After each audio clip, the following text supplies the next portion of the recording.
Hello বন্ধুরা, এটা রোববারের আরেকটা রেসিপি ছিল চিকেনের সাথে। সেটা হচ্ছে চিংড়ির ভাপা। ভাপা মানেই তো আমাদের গরম ভাতে ভাপা পাতে পড়লে পরে মানে জিভে তো একটা জল এসেই যায়। তো একটু রসিয়ে বসিয়ে রান্না সেটাই করলাম। চিংড়ি মাছগুলোকে আগে খুব ভালো করে ধুয়ে পেছনে এবং সামনে দুপাশে কিন্তু মল থাকে, সেগুলো ফেলে দেওয়া হয়েছে। আচ্ছা, নিয়েছি কিছুটা নারকেল, একটু হলুদ, সাদা সর্ষে, কালো সর্ষে, আর নিয়েছি সাদা তিল আর কাঁচা লঙ্কা।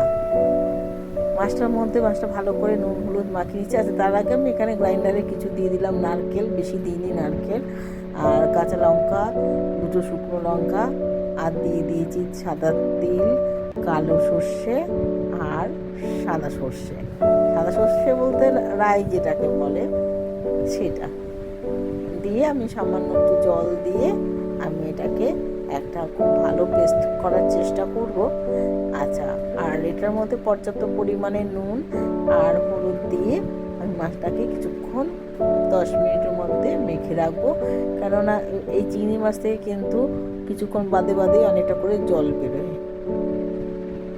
জলগুলো ফেলে দিয়ে এটা চিংড়ি মাছটাকে আমি আগে দিয়ে এটা গুছিয়ে নিচ্ছি। আমার মনে হচ্ছে এবার এটাতে হবে না, তবুও দেখে নিয়েছি। এই যে ব্যাটারটা করেছি, ব্যাটারটা পেস্টটাকে এবার আমি সুন্দর করে এটাকে গুছিয়ে দেবো। মনে হচ্ছে এটা কম হয়ে যাবে, আমি বাটিটা আমি একটু চেঞ্জ করে নেব। কেননা এর মধ্যে এখনও মিল্ক পাউডার দেওয়া হয়নি কাঁচা লঙ্কা গার্নিশের জন্য। কাঁচা লঙ্কার একটা ফ্লেভার তো আসে। তারপর একটু সর্ষের তেলও দেবো, কারণ সর্ষের তেল ছাড়া তো ভাপা হবে না। আমরা তো তেল খাই, যারা খায় না তারা স্কিপ করতে পারেন বা ড্রপার দিয়ে মেপে দিতে পারেন সেই ক্ষেত্রে। তো আমি সর্ষের তেলটা আনতে চাই, গিয়ে নিয়ে আসি, এই অবধি দেখিয়ে দিলাম। তারপর আমি বাটি চেঞ্জ করব আর সর্ষের তেলও দেবো। আচ্ছা, আমুল দুধটাই যে এরকম আমুল দুধের প্যাকেট থেকে আমি ডাইরেক্ট দিয়ে দিচ্ছি। এটাকে মিশিয়ে নিলাম, মিশিয়ে নিয়ে আমি একটু বড় বলে দিচ্ছি। তার কারণ হচ্ছে বড় বলে আর কি জিনিসটা ফুলে পরে জিনিসটা জায়গা পাবে।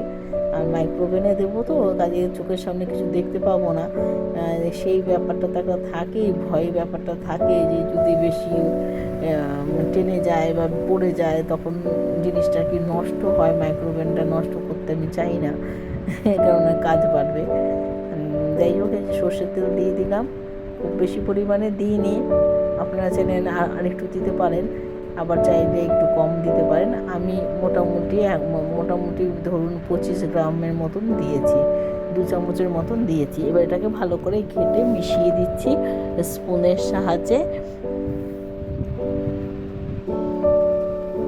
মিশিয়ে দিয়ে এবার এর ওপরে আমি যেহেতু আমি নুনটা দিয়েছিলাম পেস্টের সময় এবং আর চিংড়ি মাছ মাখার সময়, তার জন্য আমি আর নুন দিলাম না, কারণ ভাপাতে তো সেই অর্থে জল যায় না।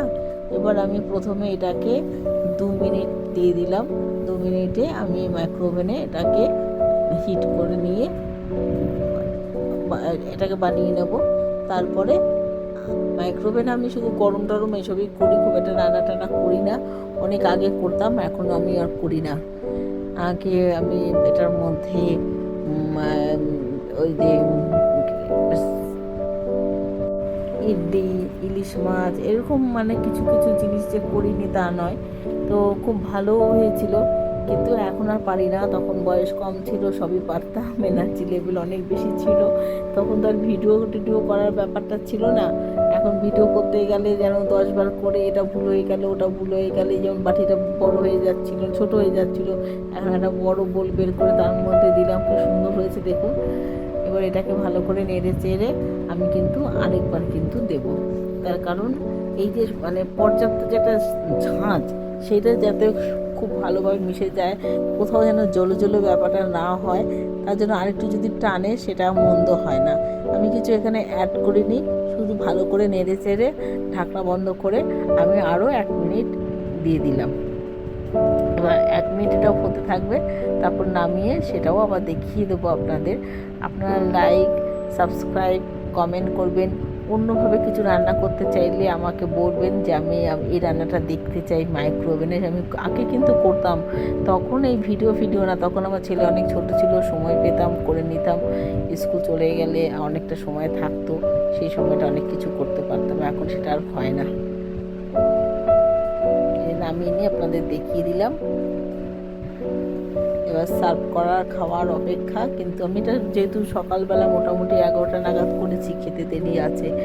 আমি ভাত দিয়ে খাবো, সঙ্গে চিকেন আছে আর আগের দিনের ডাল আছে।